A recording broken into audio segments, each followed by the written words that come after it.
Welcome back. In this video, I'll be discussing a little bit about breads. The main ingredients that make up bread are flour, water, and salt, and sometimes yeast and sugar.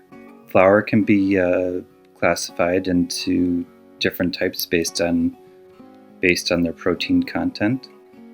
High gluten flour has like a higher protein content with like 14%. That's the type of flour you find in pizza dough or bagels. That's also known in some areas as double O flour. Regular bread flour has 11 to 13% protein content. Your regular all-purpose flour is about 10 to 11.5% protein content. Pastry flour has about 9% protein content, and cake flour has about 8% protein content. Water is a very important component in bread making. People go to the great lengths to have the proper water.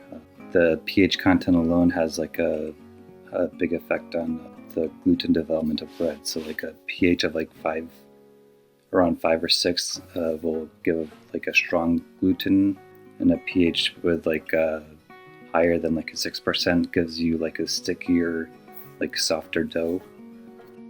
Generally, it's preferred to have a pH of just below 7. The mineral content also is like something to consider.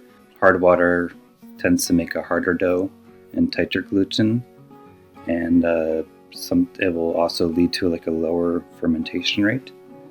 And a soft water content leads to like a sticky dough. There's like an ongoing debate in the bread world. Especially when you're thinking about pizza, there's actually pizzerias in California that fly in water from New York City because they believe that the water from New York City makes a better pizza dough. Also, in some professional bakeries, they'll use a bottled water as compared to just using regular tap water, or they'll go to great lengths to actually have a conditioner for the water to make it have the proper balance that they need. Salt is also an important component of bread because it helps regulate the fermentation process, but it also helps give flavor to the bread as well. Yeast, as you may or may not know, helps give rise to the dough. It helps develop the gluten and helps to tenderize the bread, and it also adds flavor to the bread as well. When I talk about gluten, I'm not talking about what we might think of as nutritionists as the gluten content of the bread, but actually talk about the overall strength of the dough. It's when you're actually kneading bread and you see those strands, that's what they refer to as gluten. In a lot of professional bakeries, the temperature of the overall ingredients is very important. They'll actually go to great lengths to ensure that the temperature is right. This actually includes measuring the temperature of the flour, the water temperature, controlling the temperature of any other ingredients that might go into the bread as well. The most common type of bread that we know of is leavened bread. Those are leavened usually with the yeast. This usually requires you to dilute the yeast in water and using a sugar. Sometimes certain breads use regular table sugar. Others use a malt sugar.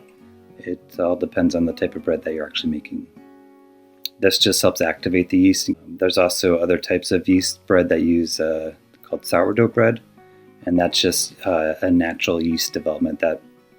And that's also another common debate in baking. People say that the West Coast, like San Francisco, is the ideal place. They say it could be the temperature, the location. Others say there's just a natural yeast in the air, ideal for sourdough. And actually, there's also some sourdoughs that have been passed down from generation to generation. As long as you're maintaining those sourdoughs, they can last very, very long time. I know one family actually has a sourdough starter that was that's lasted in their family for at least 5 or 6 generations. It's pretty incredible. So there's 12 common steps of yeast dough production. Some breads require all of the steps, some require only a few of the steps, but there are some very common techniques involved in all bread making. The first step is scaling the dough, which I mentioned before in a previous video. That's just weighing out all your ingredients.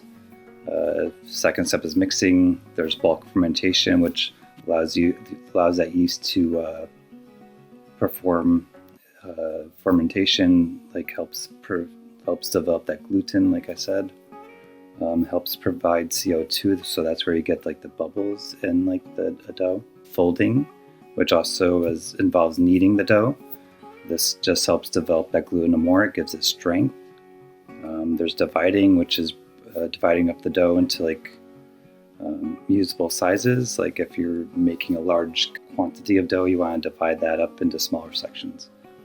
The next is pre-shaping. That's just kind of like loosely making a basic shape.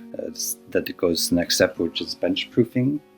You're just leaving that out on a bench to again develop more gluten. Like it helps provide keeps that yeast active. Sometimes if you think of like a baguette, like that's laid out on a canvas to bench proof. There's also panning. Some breads go inside of a pan and then they take the form of the pan that they're setting into. There's also basic proofing, which sometimes they'll actually go into like a large refrigerator sized unit to proof. And then there's baking. And when you bake, you actually can score. A lot of professional bakers like score the dough because that allows steam to escape, so the dough doesn't crack. Also, when you bake, some bakeries steam the dough. Some, like if you actually look at like a baking oven, they have a steam button, which that actually helps form like an outside crust on the bread. Cooling is a very important step as well. If you don't cool bread properly, it's not going to form like that nice crust that you want. Say if you just take something straight out of the oven and put it into like an airtight container, that bread is going to like start steaming itself, and like it's going to start getting like a lot of moisture, and it's going to like the texture of the bread is not going to be as good. And then the last important step is storing. Depending on the bakery or what they decide to do with that product, storing is a very important aspect as well. The next type of bread is also a yeast type bread. It's called a laminated bread dough. This involves like putting layers of fat, usually butter. Some places use shortening. A laminated bread dough is what you would think of as like a croissant, like a Danish, even a brioche bread. Bit larger professional kitchens use what they call a sheeter. This makes the bread very flat, and then you stick your fat in there and you fold it over and run it through again, and you keep continuing the process until you get as many layers as you want. Another type of bread is also involving yeast is called a rich dough. This also includes additions such as milk, eggs, and sugar. This provides like it's like a sweeter bread. It gives it a softer texture. And then there's also unleavened bread, which uses no yeast or any other sort of leavener. They're generally flat, but not always. This includes matzah bread, lavash. Also includes like breads like a tortilla. Asian cultures or like Caribbean cultures, they have a bread called roti, which is also kind of like a tortilla lavash type of bread. And then there's also quick breads, which include a lot of things such as biscuits, scones. This also includes like a pie crust. This includes muffins, cakes, even waffles and pancakes. This generally doesn't use yeast as a leavener, but it uses baking soda or baking powder as a leavener, usually a combination of the two. This uses eggs, sugar, butter, or other type of oil, and also milk. Sometimes baking quick breads or cakes is a little bit tricky. Some things happen, such as like tunneling or cracking. This happens when there's like too much leavener or baking powder or baking soda in the mix. This also happens if the temperature is too high. This also will happen if your ingredients are too cold. So the temperature of the ingredients is an important factor.